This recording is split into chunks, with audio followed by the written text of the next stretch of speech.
natin kung solid to. May tatalo na ba sa posisyon ng Wayprets?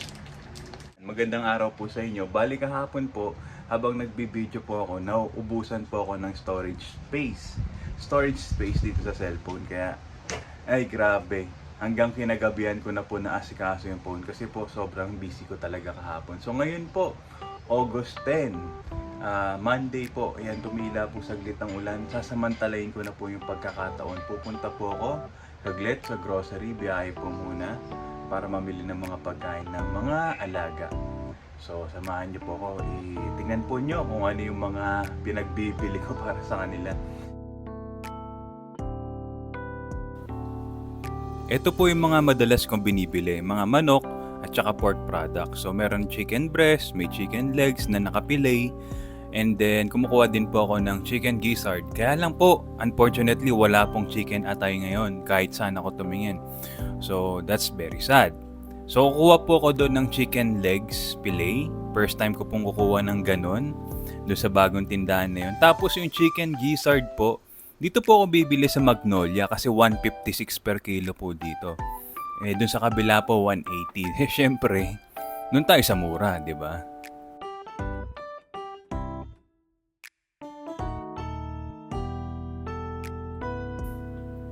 Ang mga napamili po natin, 6 na kilo ng chicken legs fillet, tapos po 3 kilo ng chicken gizzard, and then 6 na kilo din po ng pork atay. Ayan. Tapos kumuha rin po ako netong Argentina chicken luncheon meat.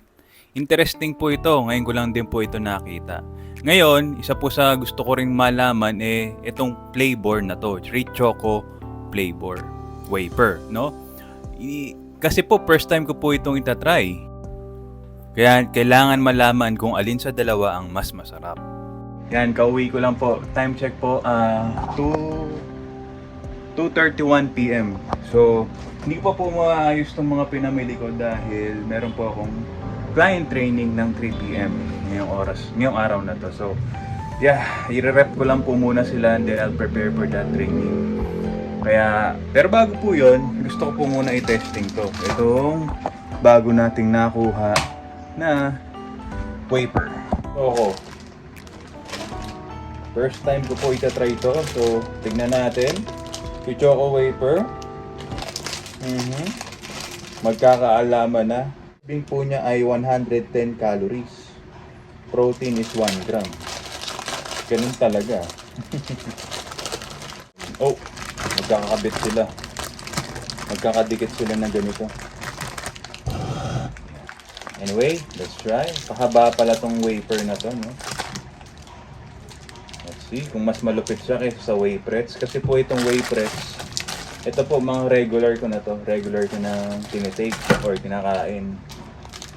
Tignan natin kung solid to. May tatalo na ba sa posisyon ng Wayprets?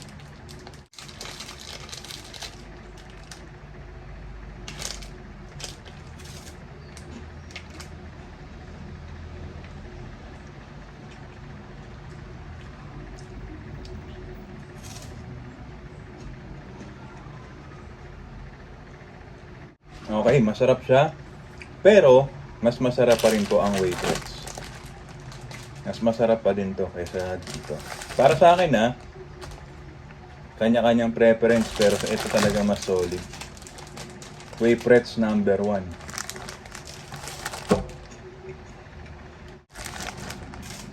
Siyempre, hindi matatapos ang oras na to nang hindi tayo umiisa. Hindi tayo umiisa sa ating favorite. Wayprets number 1. Number 1.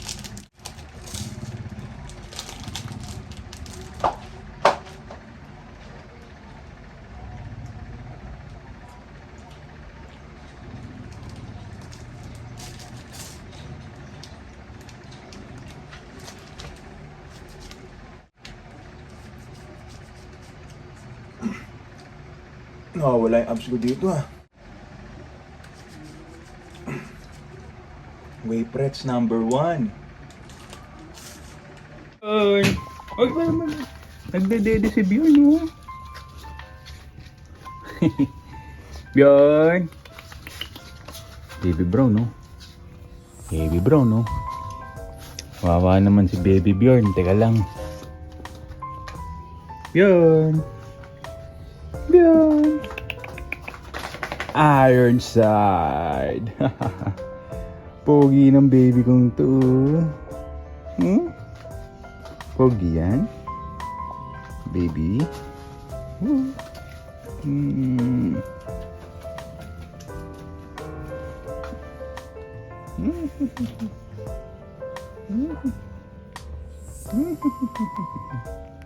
Yeah.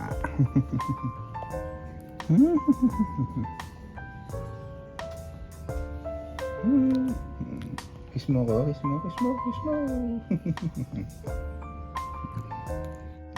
Aray ko, aray ko, aray ko. Aray ko, nangangagat. Aray ko, aray ko. Ouch! Ouch! Ah! Ay. Hindi yan dodo. Hindi to dodo, baby. Hindi to dodo.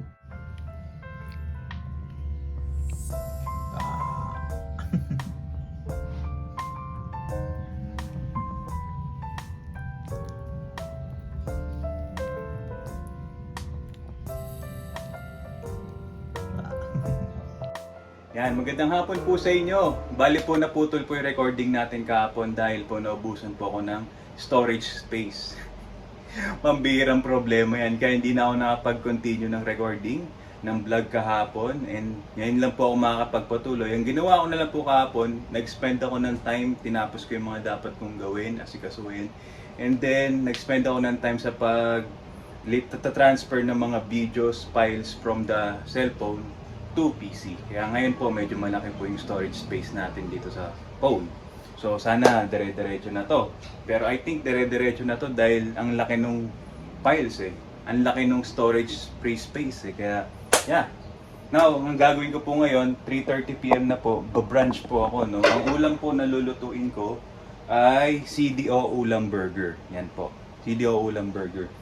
And ang lulutuin ko po ay 5 piraso. Ito po, luto na po ako.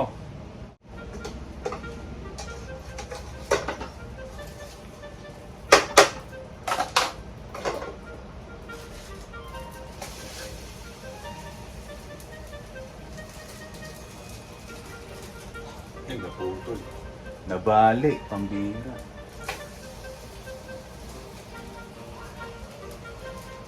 Tapos pag niluluto mo siya, amoy amoy burger run. Yung pinagbibilan ng mga burger sa kanto. May mga stall. Ayun po yung amoy niya. Yan, kita naman po, no, toasted po yung ating mga burger. Yan po ako mahilig, mapa-hotdog, mapa-tosino, kahit ano na pritong pagkain, spam, whatever po. Gusto ko laging may burnt, may touch of burnt na nalalasahan dun sa pagkain. So, syempre, hindi po palagi, no? Kasi syempre, tumataas po yung carcinogens ng mga pagkain kapag ganyan. So, dapat control pa din. Pero kadalasan po, ayan po ang gusto ko, toasted. So, yep. So, bali ngayon naman po, sasalang ko muna po yung pagkain nila.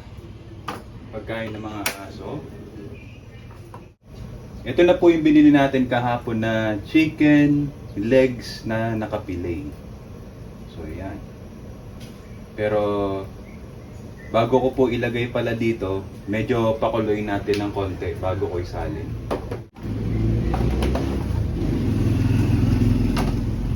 Po, sobrang tindi ng gaganapan kagabi, hindi ko na po nahugasan to. Kagabi po lahat ito. Kinainan ko, mga ginamit kong panluto, tapos yung mga pinagkainan ng mga aso, pati yung mga pinaghandaan ng pagkain nila. Grabe, tambak tayo ng konti ngayon.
ito po, magsasayang po pala muna ako. So, ito po, meron pa pong tirang kanin kahapon. Ito po yung mga kanin lamig. Tira kahapon po ito. Ihahalo po natin ito mamaya sa pagkain nila. Tapos po, magsasayang tayo. Ang sayang ko po, kada araw is sagad. Ito po, sagad po nito. Kung nakikita ninyo po, malaki po yan. 2 kilong bigas po ang sinasayang ko dito kada araw kasi po, marami pong kumakain.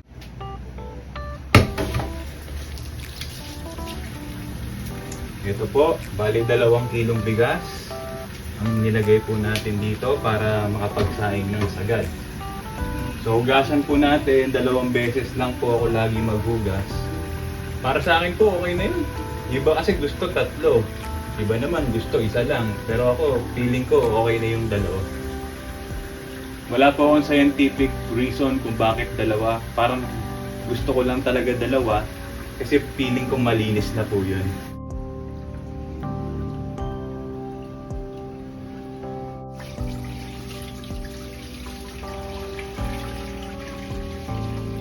Yan, so bali kumukulo na po siya. Oras na para ilagay ang ating chicken.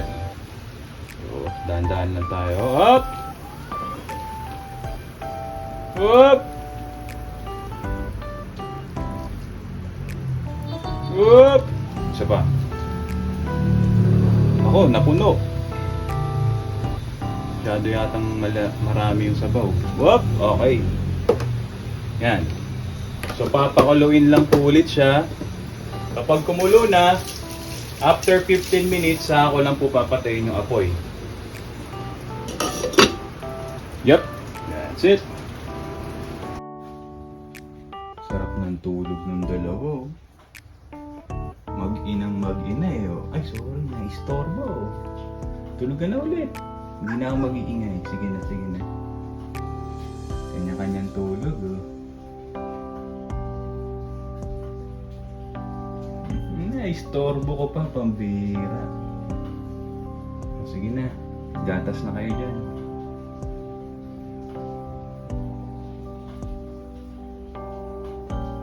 Yan po, kumukulo na. So, start na natin yung ating 15 minutes timer. May balayibo pa ng aso. Alright. Bali, ito po yung ating brunch and yung kanin ko po hindi ko na tinimbang dahil di naman po talaga ako nagtitimbang at nagtatrack ng calories for almost 4 weeks na po. Hindi na ako nagbibilang, no? So far, okay naman. Tansya ang kain, marami pero andun pa rin po yung control. Okay, kain po muna tayo. Let's go. Thank you, Lord. Yung ating CDO ulam burger.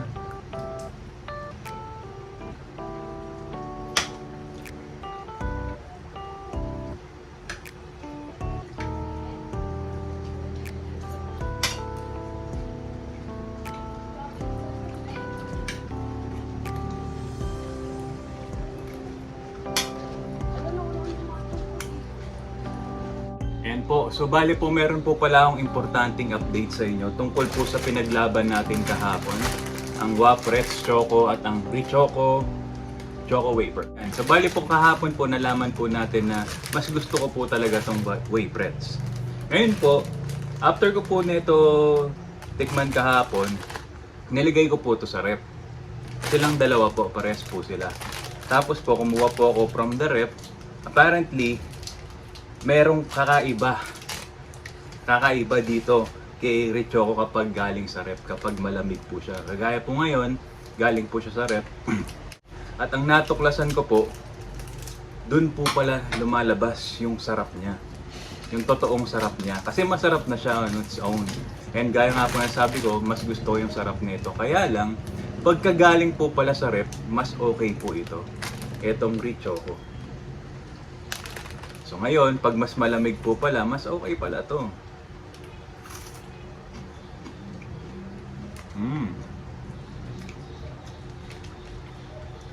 Grabe. Mas okay nga pag malamig. Okay siya kahapon, masarap siya. Pero natalo siya nito. Kaya lang, pag galing sa ref, this one will win. So, Okay, so bali po ang score natin sa labanan ng dalawang ito, kung alin ang mas masarap, parehas lang po talaga.